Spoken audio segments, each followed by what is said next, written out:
करि मंगल कहियो महा, ग्रंथ करन को काज।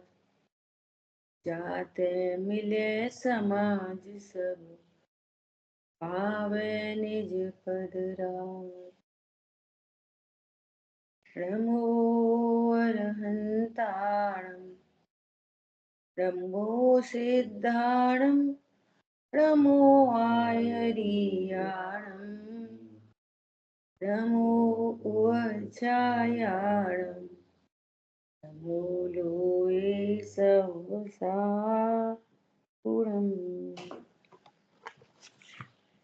भवतरुका मूल एक, जानहु मिथ्या भाव।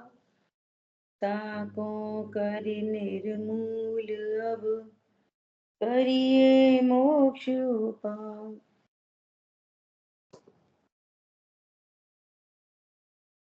मोक्ष मार्ग प्रकाशक जी ग्रंथ 7वें अधिकार पर हम लोग स्वाध्याय कर रहे हैं। बहुत मार्मिक अधिकार है।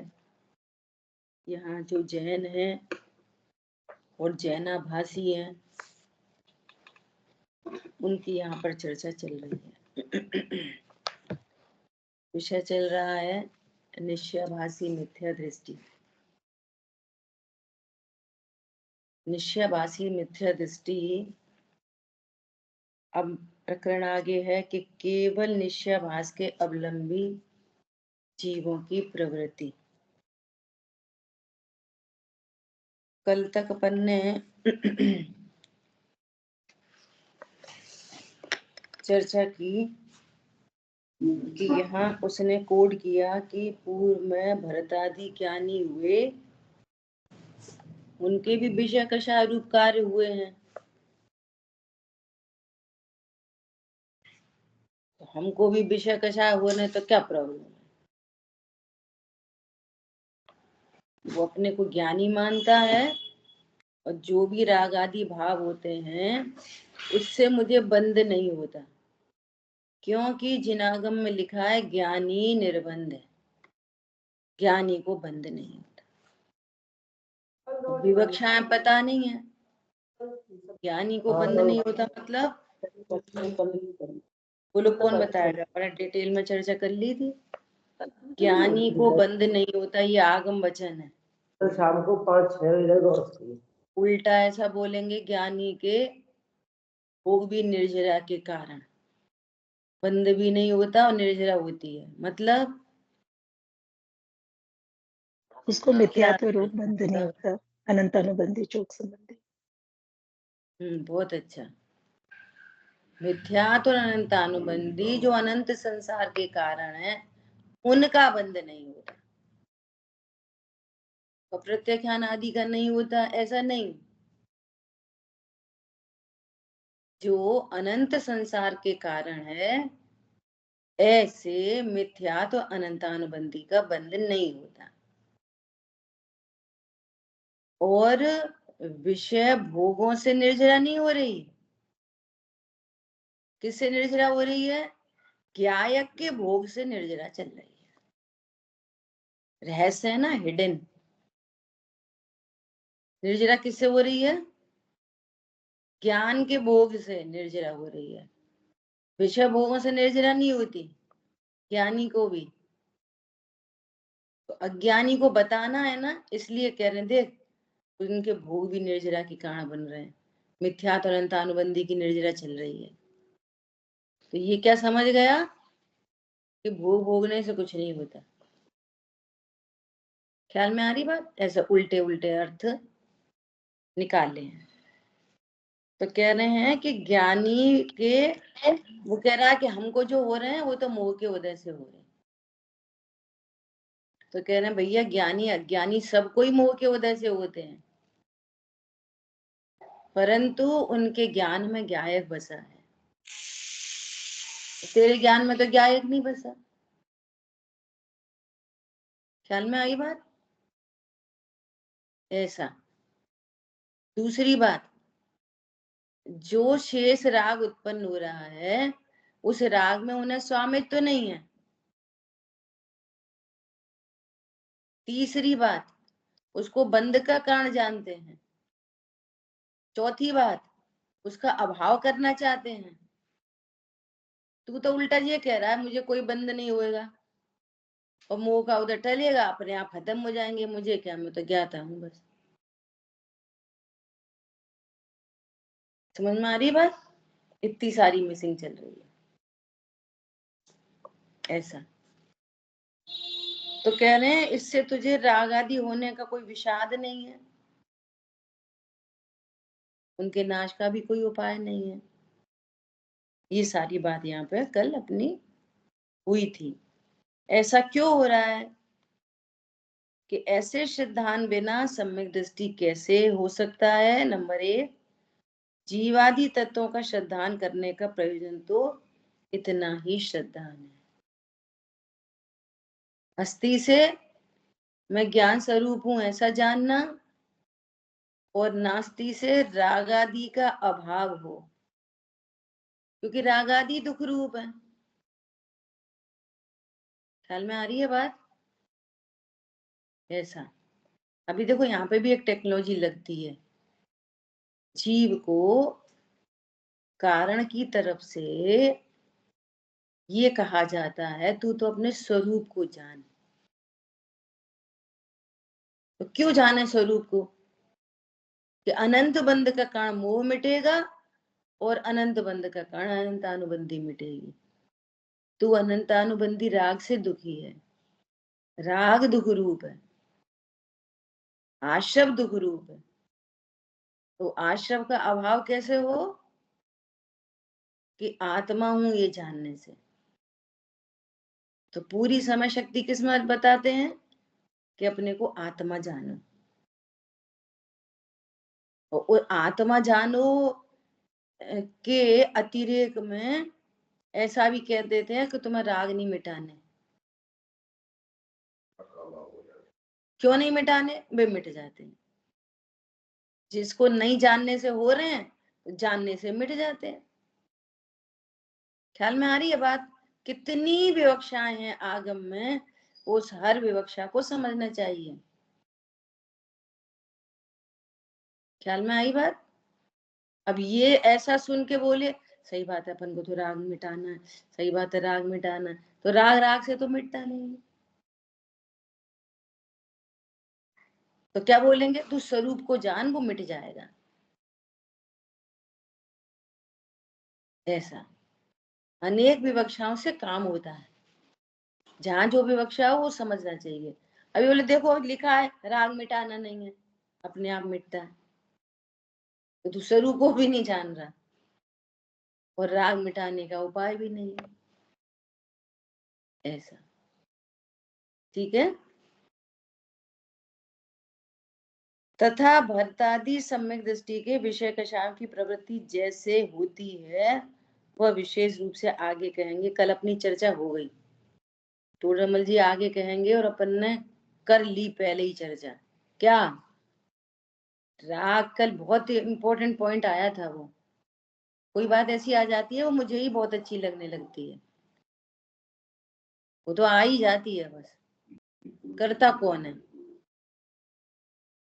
ये अंतरंग में स्वामित्व नहीं है, राग उत्पन्न हो रहा है और मन वचन काय की प्रवृत्ति चल रही है। ये बहुत इंपॉर्टेंट पॉइंट था। तो दुनिया मन वचन काय की प्रवृत्ति दिख रही है और अंतरंग में उनको स्वामित्व नहीं है, न शरीर की क्रिया में, न संयोगों में, न कषाय में, किसी में स्वामित्व तो ध्रुव में है और मन वचन काय की प्रवृत्ति दिख रही है। जगत क्या देख रहा है? दिख रहा है जगत को, देखो ये युद्ध कर रहे हैं, देखो ये छान बाजार भोग रहे, और वे क्या है? अखंड के अधिपति। तुम कह रहे 6 खंड के अधिपति। अभी कितना इंटरनल मामला है। ख्याल में आई बात? ऐसा। अब देखो आगे क्या कह रहे हैं, अर्थ पढ़ रहे हैं डायरेक्ट। ज्ञान न का अवलोकन करने वाले भी जो स्वच्छंद मध्य उद्यमी होते हैं वे संसार में डूबते हैं। व्रतादि के एंगल में पूरी बात हो गई। क्या बात हो गई? ठीक है, अपन तो क्या आया, क्या छोड़ा छोड़ी में क्या रखा? तो भाई तू ये बता, धरने में क्या रखा? शुद्ध शुद्ध खाने में क्या रखा? तो तुम ये बता, अशुद्ध खाने में क्या रखा? अब पानी छानते रहे तो अनछने में क्या हो रहा? ख्याल में आ रही बात? ये तो और तीव्र बंध के कारण है। तो ये कह रहे हैं कि तुम बस, हम तो ज्ञात दृष्टा है, हम तो ज्ञात दृष्टा है। अरे भैया, तुम ज्ञात दृष्टा हो, ये सत्य बात है, लेकिन जो शेष राग है उसका भी क्रमशः अभाव होना है कि नहीं होना? तो जो तीव्र कषाय है वो क्रमशः मंद होती है, मंद होते हुए टूटती है। डायरेक्ट तीव्र से तो टूटती नहीं है डायरेक्ट। तो उसके लिए क्या करना? उसके लिए अरे संत साधु बन के भी चलूं, वो घड़ी कब आएगी? संत साधु कह रहे हैं हो मेरी ऐसी दशा जैसी तुम धारी है। तो कैसे होगी दशा? राग आदि के अभाव से। किससे होगी वो दशा? राग आदि के अभाव से। और राग आदि का अभाव कैसे होगा? कि स्वभाव की सन्मुखता से। दोनों काम। कोई ऐसा विचार करे हमें बाहर के छोड़ा छाड़ी से कोई लेना देना नहीं, हम तो स्वभाव सन्मुख होते रहेंगे, तो भैया ये क्रम है कि वो कषाय मंद होते हुए टूटती है।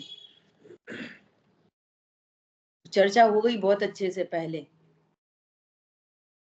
पहले गुण स्थान में जब निशंक आदि अंग आते हैं तो चौथा होता है।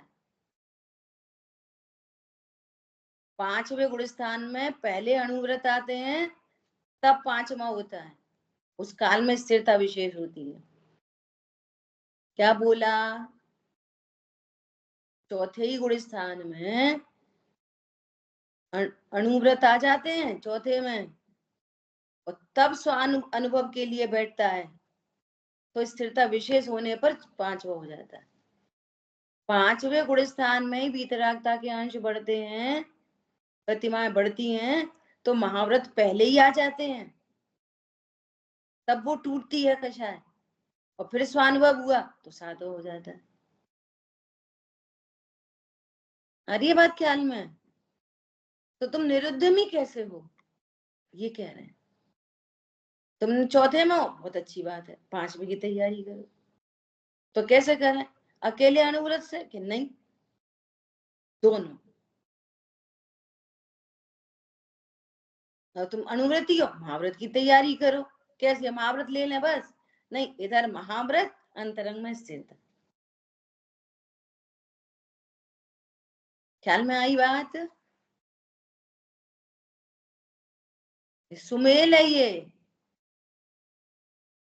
द्रव्यानुसारी चरणम, चरणानुसारी द्रव्यम, सुमेल है। अब प्राकृतिक चीज से देख लो आप, एकदम प्राकृतिक से। छिलका हरा केले का तो अंदर हार्डनेस प्राकृतिक है। वो छिलका ग्रीन टू येलो, येलो होने लग जाता है तो अंदर में सॉफ्टनेस स्वीटनेस बढ़ती चली जाती है। प्राकृतिक है एकदम। अब कोई अकेले छिलके पे फोकस करके उसको पीला कर दे तो अंदर में मीठा नहीं होता, फिर तो वो बेकार ही हो गया। तो हम अनुव्रत धारण कर लेंगे और हमको पांचवा गुण स्थान हो जाएगा। तू तो तत्व ज्ञान से ही रहित है, सड़ गया, केले ही खराब है। कितना नेचुरल है ये सब। इसलिए प्रचुर वीतरागता बताने के लिए महाव्रत बताए हैं, महाव्रत से वो बताया है। और देखो मुझे ऐसे बहुत विकल्प आते हैं। कैसे? जब भी आप कुछ सामान खरीदते हो ना, कोई सब्जी फल खरीदते हो, तो छिलका ही देखते हो। देख लेना आप कभी भी, ऐसा थोड़ा सा ऐसा खोल के देखते नहीं भीतर, छिलका ही देखते हैं। छिलके में दाग है मतलब अंदर सड़ा है, और छिलका प्रॉपर है। तो आप कैसे देख के लाइए पपीता कैसा तो हो रहा है, तो मैं अंदर पपीता दिख रहा है क्या? हाँ दिख रहा है, छिलके से वो दिखता है भीतर। वो छिलके पे ही वो फंगस लगी हो, सड़ रहा हो, बहुत हार्ड हो, एकदम ऐसा हो, तो पता चलता है ना अंदर का मामला ऐसा। और कोई यहाँ ओढ़ ले तो वो यहाँ ओढ़ा जा सकता है, नेचर में नहीं ओढ़ता कि कोई फल बाहर में हो जाए वो और अंदर हार्ड हो, ऐसा नेचर में नहीं होता, ऐसे इधर नेचर में नहीं होता, ये नेचुरलिटी नहीं है। कोई भी कुछ भी सब्जी खरीदते हैं तो क्या देखते हैं? छिलका देखते हैं, और जिसको देख के लाते हैं उसको फेंक देते हैं, जिसको देख के लाते हैं उसी को फेंक देते हैं। और बच्चा लड़ाई करता है, हमसे तो कह रही थी अच्छा छिलका देख के लाना, वो छिलका ही फेंक दिया। बोलो वहां हम कोई प्रश्न नहीं करते ऐसे, किसी ने प्रश्न नहीं किया आज तक। कैसे बहिरंग से अंतरंग की व्याप्ति है, कैसी मैत्री है, द्रव्यानियों चरणानियों की मैत्री है, तो विरोधी नहीं है एक दूसरे के। ज्ञान का पक्षपाती क्या करेगा? बाहर में मंद उद्यमी होगा, और जे क्या करेगा? बाहर के वो अणुव्रत महाव्रत पाल लेगा और तत्व ज्ञान नहीं करेगा, तो दोनों ही पागल हैं। समझ में आई बात? एकदम सुव्यवस्थित मामला चाहिए यहाँ। अब देखो आगे तो बहुत गजब गजब की बातें आ रही। सुनो, और भी वहां कलशों में कहा है, समयसार कलश में है ना, नीचे फुटनोट में दी हुआ है हमारे में, 151 श्लोक है और 166 श्लोक है। उसमें क्या लिखा है? स्वच्छंदी होने का निषेध किया है, बिना इच्छा के। सुनो सुनो सुनो, बिना इच्छा के जो कार्य हों वह बंध का एक और हेतु दे दिया। बिना इच्छा के जो बंध हो, जो कार्य हो, वह बंध का कारण नहीं है। वे राग को वे तो अब पूर्ण वीतरागता चाहते हैं। समझ में आ गई कि ये राग है, यही दुख रूप है, आश्रम है, ये दुख रूप है।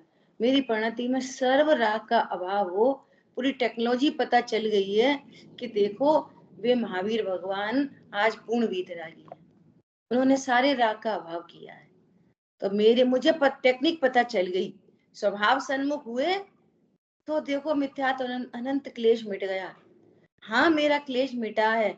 अब जो शेष बार बार परलक्ष्य होते हुए जो राग उत्पन्न होता है, अहो मेरी परिणति में ये राग का भी कब अभाव हो। समझ में आ रही है बात? अब पूर्ण वीतरागता चाहता है कि ये चाहता है तो हो रहे तो हम क्या करें, गुड़िस्तान में हो रहे तो हम क्या करें, ऐसी बातें करेगा। लॉस हो गया तो हम क्या करें। तो दुकान काय के लिए खोली थी? लॉस करने के लिए कि प्रॉफिट के लिए? रॉयल्टी इनकम के लिए। कमाना पड़े नहीं और रॉयल्टी इनकम आए इसलिए की थी। बोलो, ख्याल में आ रही है बात? सो क्या कह रहे हैं, अब लॉस होने की इच्छा तो नहीं है, फिर भी हो जाता है, तो हो जाता है, पूरी सावधानी होने पर भी हो जाता है, तो बड़े लोग उसको कहते हैं कोई बात नहीं बेटा, सही और कमा लेंगे, दुखी नहीं होना। समझ में आई बात? ये स्वच्छंदता की बातें हैं क्या? अब हो गया तो हो गया, हमने कोई जानबूझ के तो करा नहीं। ख्याल में आ रही है? ऐसा कह रहे हैं। इच्छा के बिना इच्छा के जो कार्य हो वह कर्म बंध का कारण नहीं। इसलिए ज्ञानी को बिना इच्छा के राग होता है, और तुझे तो इच्छा होती है राग की, ऐसा करूं, ऐसा करूं, ऐसा जाऊं, ऐसा खाऊं, इससे फायदा, इससे नुकसान। और अभी बहुत गजब की बात आ रही है आगे, टटोलना सब अपने आप को। मैं बहुत एक्साइटेड हूँ कल से इस चर्चा करने के लिए। देखो क्या कह रहे हैं। अभिप्राय में कर्ता होकर करे और ज्ञाता रहे, ये बनता नहीं है। देखो कितना गहरा पॉइंट है।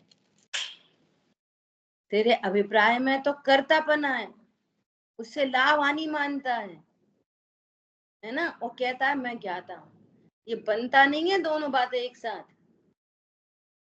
जो ज्ञाता है सो करता नहीं, और जो करता है सो ज्ञाता नहीं। ख्याल में आ रही है? ऐसा तो दोनों बातें एक साथ नहीं चलती हैं। हम ज्ञाता भी हैं और करता भी है। व्यवहार में से करता है निश्चय से। अब व्यवहार में तो देखो करना ही पड़ता है, तू ज्ञाता नहीं है। व्यवहार ने से करना पड़ता है कि नहीं करना पड़ता? अब देखो घर गृहस्थी है, व्यवहार ने से तो करना ही पड़ता है। तो तेरे को ज्ञाता का स्वरूप पकड़ में नहीं आया। क्या होता है ज्ञाता? ठीक है, इत्यादि निरूपण किया। देखो अब क्या कह रहे हैं। इसलिए रागादि को बुरे अहितकारी जानकर उनके नाश के अर्थ उद्यम रखना।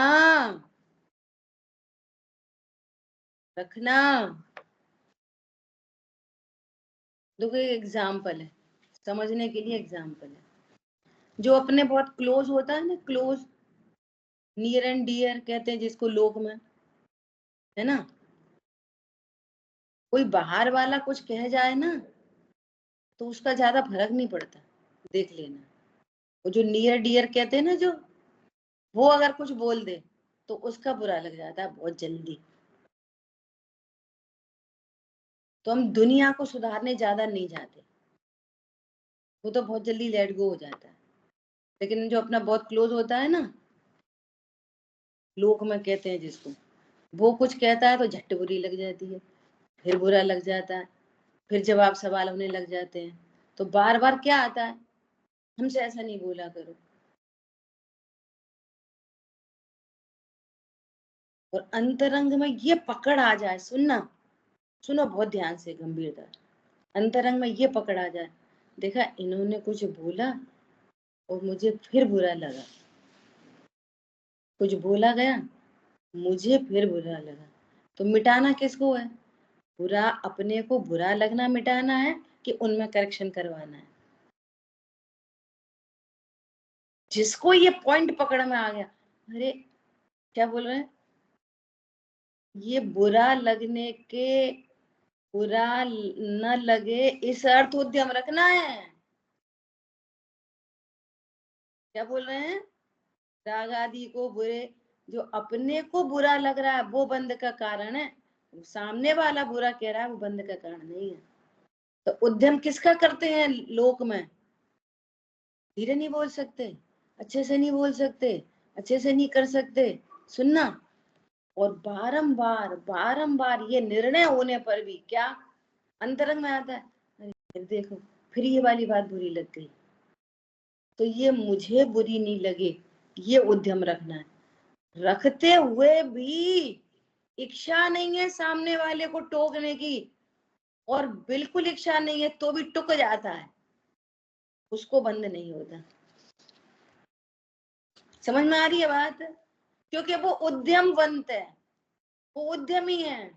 क्या उद्यमी है? अरे परिपूर्ण हूं मैं, मेरे से कहाँ कहा।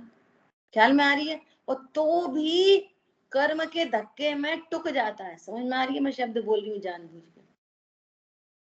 और उद्यमी है वो, और जो उद्यमी नहीं है तो वे ही कहते रहते हैं अब ठीक है हमें कर्म के उदय में हो जाता है और धीरे धीरे छूट जाएगा। ये निरुद्यमी है, तेरे को कभी नहीं छूटेगा। समझ में आ रही है बात? कभी नहीं छूटेगा। तेरे को तो अभी ज्ञाता ही पता ही पता है, ज्ञाता ही पता नहीं है कि मैं ज्ञाता हूं। देखना, आप ये बहुत गंभीरता से विचार करना। ये डेली की प्रैक्टिकल अप्रोच है, ये डेली की।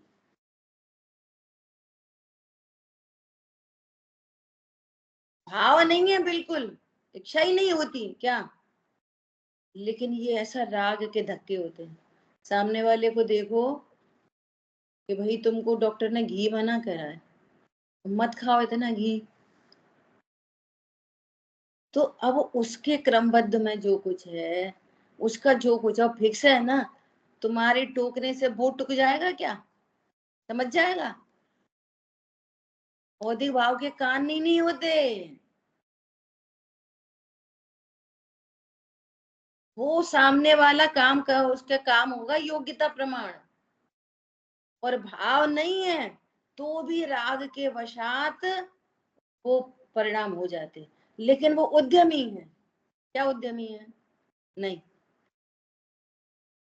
मेरे को बहुत इस चीज पे विचार चले कि देखो, अगर अपन सामने वाले को कहेंगे नहीं तो वे तो खाते ही रहेंगे, वे तो पीते ही रहेंगे, वे तो जाते ही रहेंगे, वे तो आते ही रहेंगे। अपन तो भला चाहते नहीं भैया, तुम पहले अपना भला करो तो निमित्त बनोगे किसी के भले में, बल्कि वो व्यक्ति और दूर दूर दूर दूर चला जाता है। फिर क्या कमेंट आएंगे, जय तुम्हारी स्वाध्याय है, इतना पढ़ते लिखते हो, अपने को देखो, वो उधर से बोलता है, और वो सही कह रहे हैं, अपने को देखो, और फिर वो फिर बुरी लग जाती है। समझ में आ रही है नहीं आ रही है बात, कितना इंपॉर्टेंट पॉइंट है। और सब अपने लिए सोचना, दूसरे के लिए नहीं, जिनवाणी दूसरों के लिए नहीं है। वे तो ऐसे ही करते रहते, वे तो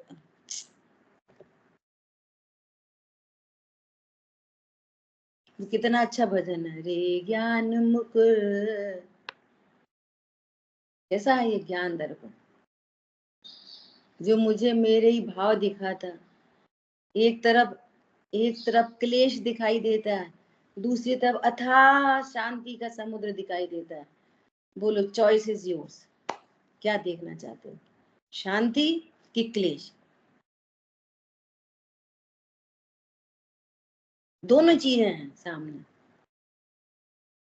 पर्याय का लक्ष्य करोगे, नियम से दुख, द्रव्य का लक्ष्य करोगे, नियम से सुख।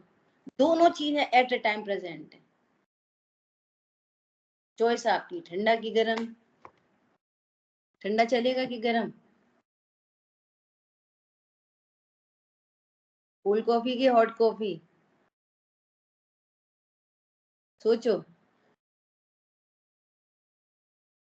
अब देखो आगे, अब पूरी विधि दे रहे हैं, राग की तरफ से विधि दे रहे हैं। क्या दे रहे हैं, मैंने पहले बोला राग की तरफ से विधि दे रहे हैं। क्या दे रहे हैं, वहां अनुक्रम से वो पंखा जो स्विच ऑफ किया है वो अनुक्रम से रुकता है, अनुक्रम से रुकता है, सडन नहीं रुकता। और बंद होने के बाद ऐसा भी नहीं होता कि बंद कर दिया, होने के बाद फिर 5 की स्पीड, फिर 2 की, फिर 4 की, फिर 3 की, ऐसा नहीं होता। होता है क्या ऐसा, वो तो क्रम से रुकता चला जाता है, बस सिंपल। सो क्या कह रहे हैं, वहां अनुक्रम से पहले तीव्र राग आदि छोड़ने के अर्थ अशुभ कार्य छोड़कर शुभ में लगना, शुभ में लगना। ख्याल में आ रही है बात, वो इसी यही भाषा समझता है ना, तो इसी भाषा में बोलते हैं, वो उपदेश ऐसे ही चलते हैं। ठीक है, क्या कह रहे हैं, अशुभ छोड़कर शुभ में लगना, पश्चात मंद राग आदि भी छोड़ने के अर्थ शुभ को छोड़कर शुद्धोपयोग रूप होना, ये क्रम है। तीव्र से डायरेक्ट कोई शुद्धोपयोग में नहीं जाता, चौथे गुण स्थान से कोई डायरेक्ट पांचवे में नहीं जाता। चौथे गुण स्थान की जो कषाय है वो पहले पतली होती है, फिर टूटती है। भाई जी बोल रहे हैं ना, better than better than better than better than करते चलो, वो पतली होती चली जाएगी। लोगों को समझ में नहीं आती। क्या समझ में नहीं आती? वे कह रहे हैं कि भैया तुझे शराब पीने की आदत है, तो वो शराब पिलवा रहे क्या? कॉमन सेंस नहीं है बिल्कुल। देखो शराब की बात है, बीड़ी की बात कर लो, सिगरेट की कर लो, चीनी की कर लो, तुम्हें जो अच्छी लगे वो कर लो, सिद्धांत को समझो। वो तो दृष्टांत है, सिद्धांत समझाना है।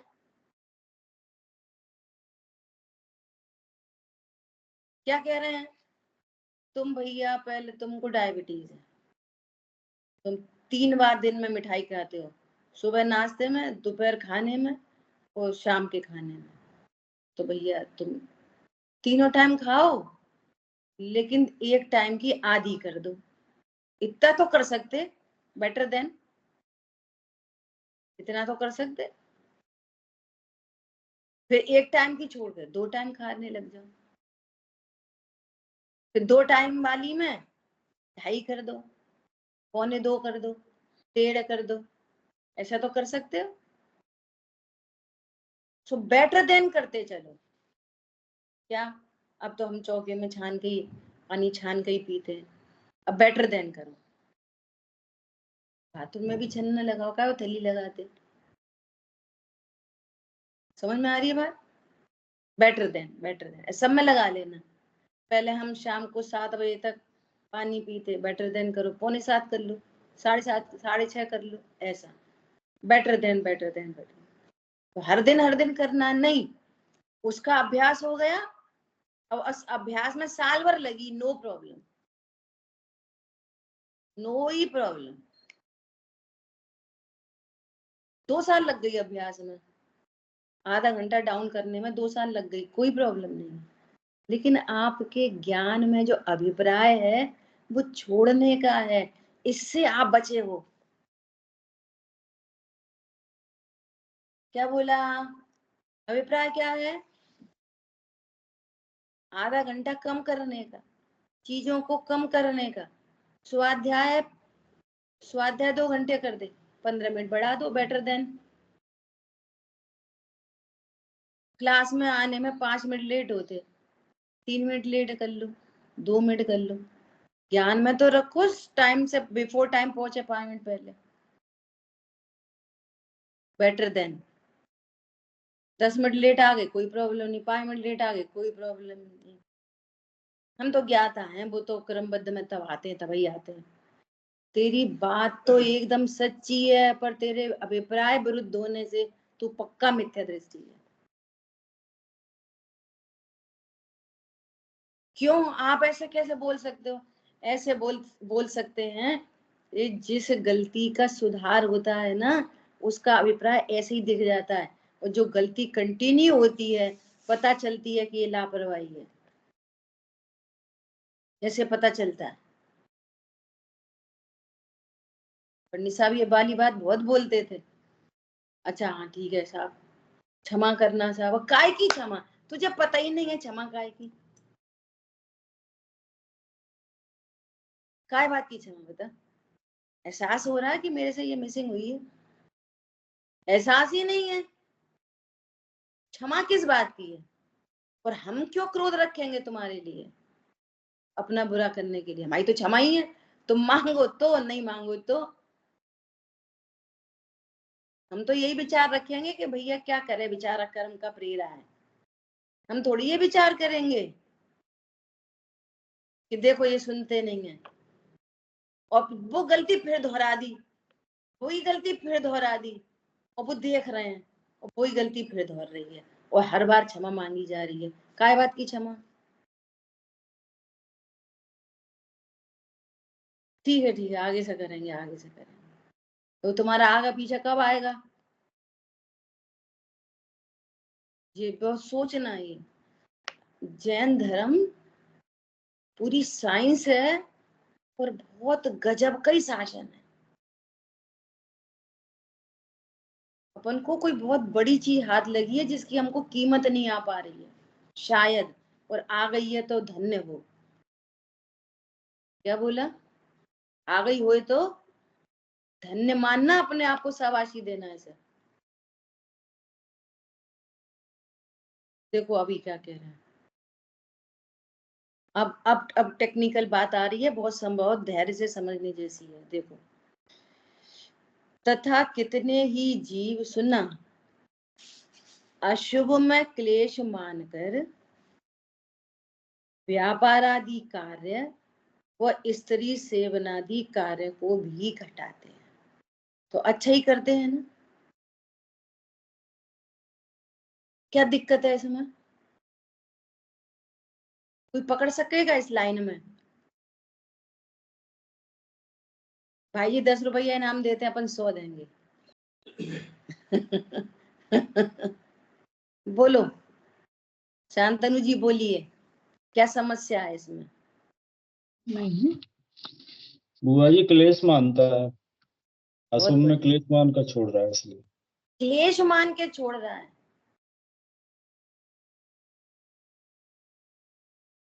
क्या मान रहा है, क्लेश। अब उनको बोलो कि भैया अब तुम क्या फालतू बैठे रहते हो, थोड़ी नौकरी वोकरी कर लो। तो अब वो नौकरी इसलिए नहीं छोड़ी उसने कि मुझे मेरा काम करना है, उसको क्लेश लग रहा है उधर। छोड़ो, अपने आराम से रहो शांति से। तो थोड़ी बहुत स्वाध्याय कर ली तो क्या समझ रहा है कि दुनिया कह रही देखो भैया इनने तो निवृत्ति ले ली, तो तूने निवृत्ति लेके प्रवृत्ति कहाँ की ये बता।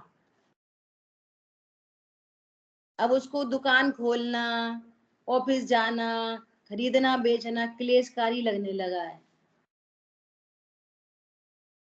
कितना गहरा पॉइंट है ये। और सुनो, स्त्री सेवनादि कार्य को भी घटाते हैं। ये तो अच्छा है ना, स्त्री सेवन आदि कार्य को। अब कौन सुने स्त्री की मोड़ा मोड़ी फलाने डिकाने, भैया हम तो ब्रह्मचर्य ले ले रहे। तो तुमने किसके अर्थ लिया ये बताओ पहले, पर्पस ऑफ लाइफ बताओ।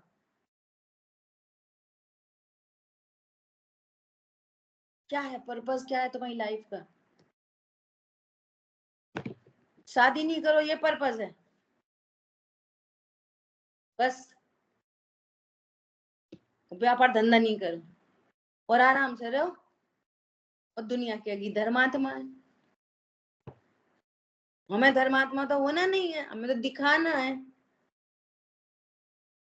पंडित साहब ये बोलते कि तुम सबके सब दिखाते क्यों हो, दिखाते क्यों। दादा ने एक एग्जाम्पल दिया ना, गुरुदेव से बोला ब्रह्मचर्य दिला दो। कितने लोगों ने पढ़ा कल, बहुत अच्छा, जिनने पढ़ा भी बहुत अच्छा, धन्यवाद के पात्र है। उन्होंने बोला हमें दिला दो, तो गुरुदेव जी बोले कि नहीं ऐसे नहीं दिलाते हम, अभ्यास करो। तो कह रहे कि नहीं अभ्यास तो हम कर लेंगे, दिलवा दो। तो तुम भैया भी नहीं दे रहे तो कोई देने लेने की चीज है क्या, फिर नहीं दे रहे तुम ब्रह्मचर्य से रहो तुम्हें लाभ होएगा। तो कह रहे नहीं, ये पंच कल्याणक में इतने लोगों बार बार थोड़ी होते पंच कल्याणक, तो तुझे ये दिखवाना है कि पंच कल्याणक में कि हम ब्रह्मचर्य हम ब्रह्मचारी हैं, तुझे करना धरना कुछ नहीं। तो दुनिया को पता चलने से क्या होएगा, सुनो अब ध्यान से। वो उसको घटाते हैं, क्या कह रहे हैं, उसको घटाते हैं, कैसे, क्लेश मानकर घटाते हैं। तथा शुभ को हे जानकर, देखो कितनी खतरनाक बात है, और शुभ को हे जानकर शास्त्रादि अभ्यास में नहीं प्रवर्तते। तो तुमने दोनों ही काम नहीं करे, तो तुम एकदम निठल्ले हो गए, फालतू। देखो और कितनी गजब की बात आ रही है। कार्यों में नहीं प्रवर्ते, वीतराग भाव रूप शुद्धोपयोग को प्राप्त हुए नहीं है। सो ऐसे जीव अर्थ, काम, धर्म, मोक्ष रूप पुरुषार्थ से रहित होते हुए आलसी निरुद्यमी होते हैं।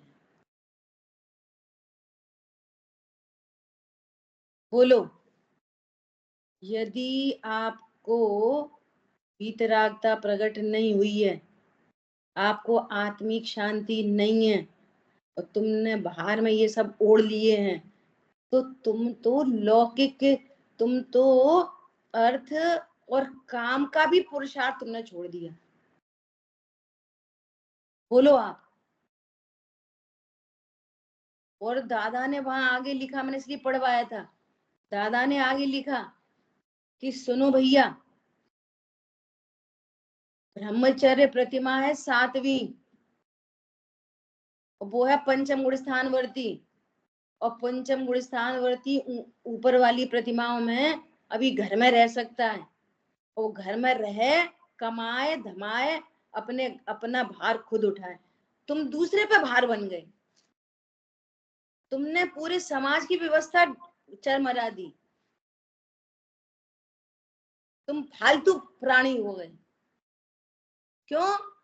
देखो, मैंने हालांकि वीर सागर जी भाई साहब को प्रश्न छोड़ा है, अभी मुझे आंसर नहीं आया उसका, अभी सुबह सुबह भेजा हो तो मैं देखा नहीं है, फिर मैं उनसे पूछ के बात तो फाइनली करूंगी, उनसे ही पूछ के, है ना।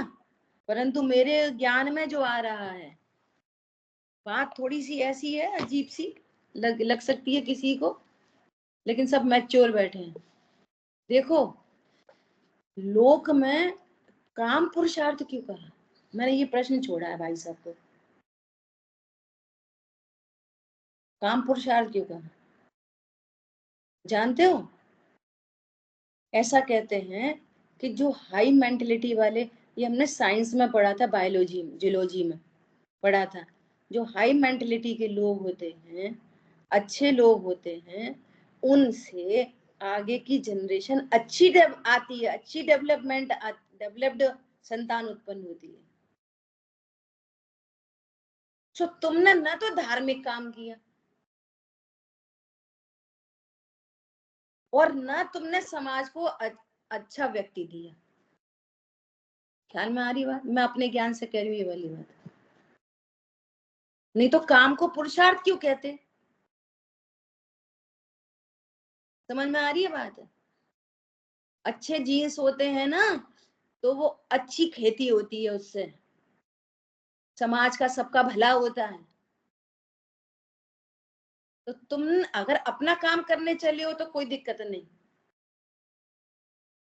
अपना भी काम नहीं किया और तुम्हारी इंटेलिजेंसी से कुछ अच्छे अच्छे दिग्गज लोग जनरेट होते, कोई अच्छा प्रधानमंत्री, अच्छा मंत्री, अच्छा संतरी, अच्छा मंदिर को देखने वाला, अच्छा स्वाध्यायी, अच्छा उपदेशक, सो भी नहीं दिया समाज को।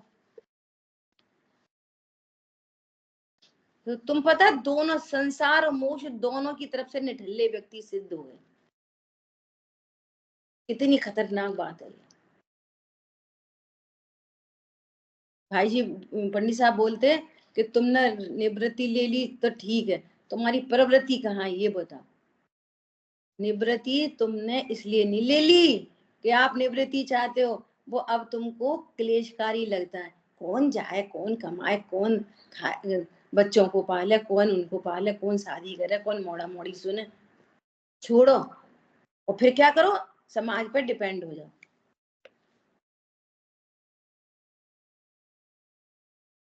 और फिर बाद में डिपेंड भी हो गए और बाद में उपद्रव भी हो गए, क्यों? कषाय मिटी नहीं है। क्या कहा? कषाय मिटी नहीं है, और बड़े बड़े वो पद ओढ़ लिए और फिर उपद्रव हो गए। विचार करना बहुत गंभीरता से। ये लाइन मुझे हिला के रख दिया, इस लाइन ने मुझे पता नहीं मैंने पहले क्या पढ़ा होगा। सोचो कैसा है जैन धर्म। इसलिए गुण स्थानों में, चौथे गुण स्थान में कितना अशुभ हो सकता है?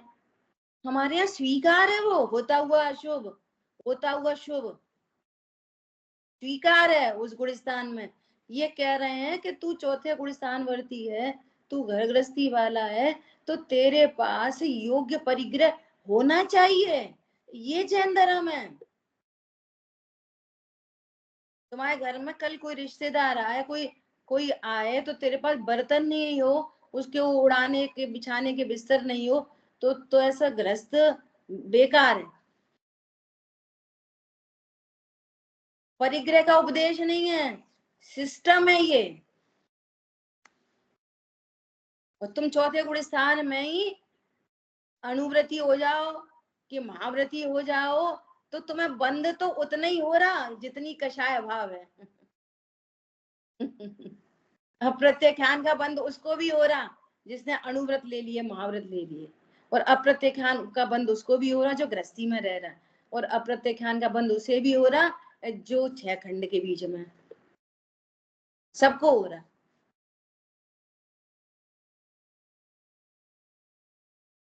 क्या बोला?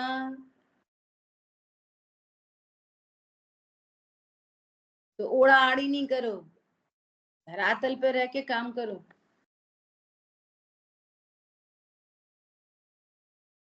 पंचास्तिकाय के देखो उदाहरण दे रहे हैं, क्या कह रहे हैं इसमें, और बहुत विचार करना है इस पे, है ना।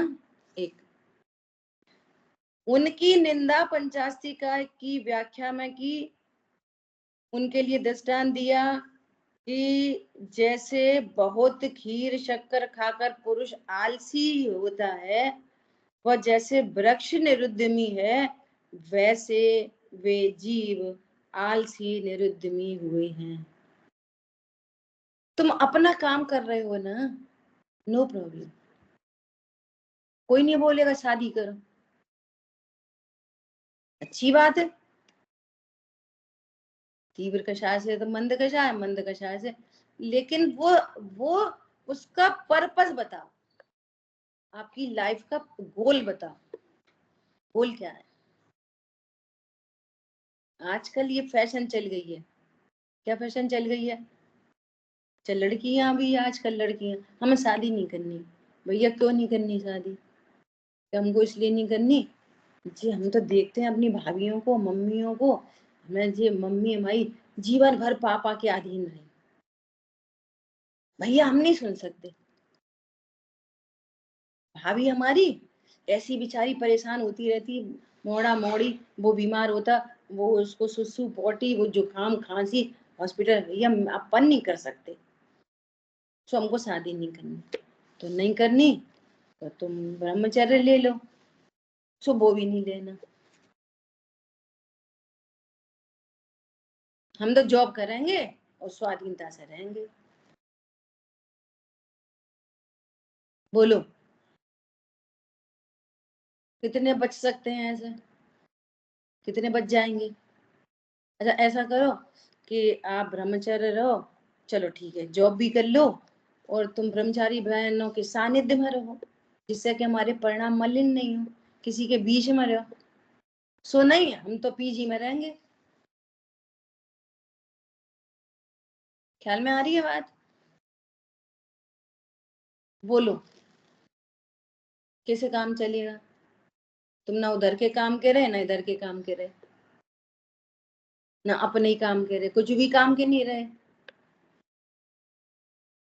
रहो विद्वानों के बीच में रहो, जिससे कि हमारे परिणाम अच्छे बने रहे, बिगड़े नहीं, समाज में उपद्रव नहीं हो। कितनी बड़ी जिम्मेदारी है। तो हमें कुछ नहीं करना, हमें क्या करना है? खीर खांड शक्कर खाकर जैसे आलसी हो जाते हैं ना, ऐसे अब हमें कम, हमें उसमें कौन झंझट पाले सास फास की, पति की सुनते रहो, हमें नहीं करना। ये फैशन चल गई है आजकल। और हमें माँ पे भी, अमाइन में भी नहीं रहना। ऐसा, ठीक है। अब इनसे पूछते हैं कि तुमने बहाए तो शुभ अशुभ कार्यों को घटाया। देखो उसने दोनों घटा दिए। इसने दोनों घटा दिए, न शुभ भी घटा दिया अशुभ भी। तो तुमको शुद्धोपयोग होता है क्या? तुमने अशुभ तो क्यों घटा दिया, वो क्लेशकारी लग रहा है। शुभ क्यों घटा दिया, क्योंकि वो हे है, उसे बंद होता है। अब तुम्हारा उपयोग कहाँ रहता है? शुद्धोपयोग में रहता है। देख लेना भैया, ये किसी और की बात नहीं चल रही, अपने में भूल हो तो निकालनी है। हाँ सही बात है, बे ऐसे ही करते। पता है लोग सुन के ऐसा करते रहते, बे ऐसे ही करते। कई बार हमारे साथ ऐसा हुआ। कैसा हुआ कि जैसे अपन किसी को कह रहे कि देखो ये अपेक्षा सही है, ये अपेक्षा सही नहीं है, ये अपेक्षा सही है ना, और वो समझ ही नहीं रहा इस बात को। तो एक बार क्या हुआ, पंडित साहब आए ग्वालियर में। तो पंडित साहब के प्रवचन में वही वाली बात आ गई और अपनी बात ऑथेंटिक हो रही थी, है ना। तो अपन को प्रसन्न होना चाहिए था, अपन प्रसन्न तो हो ही रहे थे। तो ऐसा ऐसा एकदम उसकी तरफ ध्यान चला गया। अच्छा भी सुन रहे होंगे, देखो हम कह रहे थे वही पंडित जी बोल रहे हैं। पता चला उन्हें झपकी आ रही। तो तुम्हारा परिणाम पर के लिए कितना अकिंचित कर है, कुछ मतलब है? हम तो सोच रहे थे कि चलो ये बढ़िया है, अब तो ये बोलेंगे घर पे आके, हाँ भाभी आप सही कह रहे थे। उन्होंने सुनी नहीं। पर के लिए कोई बात नहीं सुनना, कोई मतलब ही नहीं है। जैसे कोई प्रवचन सुना और उस पर्टिकुलर टाइम पे ऐसी खास बात आई, उसको आता है ना राग, धक्के वाले राग ऐसे ही आते हैं। तो उसको नोट किया कि अच्छा ये 10 मिनट 3 सेकंड के बाद उन्होंने ये पॉइंट बोला, और अपन ने किसी को फॉरवर्ड करा कि वो 10 मिनट के बाद जो बात बोली है ना, पंडित जी ने देखना कितनी गजब की है। वो भाई का जो गजब की लगी ही नहीं। तो इसमें क्या है? ऐसा है, वो धक्का तो पड़ता है राग का, लेकिन वो निरर्थक भाषित होने लग जाए, कोई मतलब नहीं है। करना ही चाहिए, वो नहीं चाहिए, समाज का क्या होएगा, उनका क्या होएगा, या तुम अपनी देखो तुम्हारा क्या होगा जनाबे आली। ठीक है। सो कह रहे हैं परंतु उपयोग तो बिना अवलंबन के रहता ही नहीं है। तो तुम्हारा उपयोग कहाँ रहता है सो कहो। और आजकल तो बहुत अच्छी चीज है, स्टेटस व्हाट्सएप फेसबुक इंस्टाग्राम और पता नहीं क्या क्या, यहाँ रहता है उपयोग। मोबाइल में उपयोग रहता है, तो वो अशुभ उपयोग नहीं है।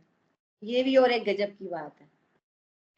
अशुभ तो हम हिंसा झूठ चोरी कुछ परिग्रह कोई समझते, अभी कषायों का भी सही से परिचय हो तो बहुत बड़ी बात है। तो भैया मोबाइल में इतनी देर से क्या कर रहे हैं? कुछ नहीं। अरे कुछ नहीं कैसे कर रहे हैं? कुछ नहीं, या तो अशुभ होएगा या शुभ होएगा या शुद्ध होएगा, कुछ नहीं कैसे होता है?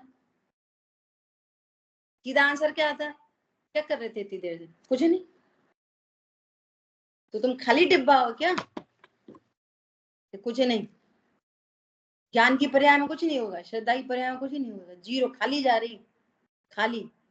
चारित्र की पर्याय में कुछ नहीं हो रहा, कुछ तो भी हो रहा है होगा, ये हम कुछ नहीं कर रहे। समझ में आई बात? गजब, कैसा ग्रंथ लिखा है वास्तव में, बहुत ही अद्भुत, अद्भुत से अद्भुत। तब किन्हीं ने इनको आचार्य कल्प की उपाधि दी है, ऐसे नहीं दे दी। जस्ट लाइक आचार्य, क्या होते हैं आचार्य? सोचो, ये उपाधि मिलना कितनी बड़ी बात है। कैसे उन्होंने ये मनोविज्ञान से ये बातें उस जमाने में लिखी हैं, और बार बार लिखा है आगे कहेंगे, फिर कह रहे आगे कहेंगे, और आगे कह नहीं पाए तो ग्रंथ पूरा है। आगे कह नहीं पाए, और उम्र बोलो कितनी, अंडर 30, चलो 35, 35 40 है, 30 का ही फिगर है, चलो 40 क्या होती है 50-40 साल की उम्र। टटोल लो अपने अपने आप को, कहाँ पे खड़े हैं। अरे ये बात ख्याल में, ये बहाना भी नहीं करो अभी तो हम छोटे हैं, अभी तो जे हैं, अभी तो बच्चे छोटे हैं। आगम से बात करो। 8 साल का बच्चा, 8 साल का बच्चा सम्यक दर्शन का पात्र है, और 8 साल का सम्यक दर्शन नहीं, 8 साल के मुनि और 8 साल के अरहंत भगवान, और उसी 8 साल की उम्र वाले सिद्ध। तो इधर से ही बात करनी पड़ेगी ना, व्यवहार ने मजबूरी है। कुछ अंतर मुहूर्त में सम्यक दर्शन, कुछ अंतर मुहूर्त में अणुव्रत, कुछ अंतर मुहूर्त महाव्रत, कुछ अंतर मुहूर्त में अरहंत, कुछ अंतर मुहूर्त में सिद्ध। 9 साल के भी नहीं हो पाए, सोचो आप। 11 साल के तो यही थे अपने जैसा नचार मुनि, भावलिंगी संत, और इतने बड़े बड़े ग्रंथों की टीका की है इन्होंने टोडरमल जी ने, सम्यक ज्ञान चंद्रिका आदि आदि, गोमठ सार, कर्म कांड, जीव कांड, समय सार जी, प्रवचन सार जी, कितनी साल से पढ़ रहे होंगे ग्रंथों को, कैसे छाती से ज्ञान के धारी। ठीक है, चलो। जिन वाणी के ज्ञान से सूझे लोकालो, सो वाणी मस्तक नमो सदा दे तुम। बोलिए द्वाशांगमयी जिनवाणी माता की जय। जिनेंद्र सर, जय जिनेंद्र जय सर, जिनेंद्र सर। जय जिनेंद्र। जय जिनेंद्र।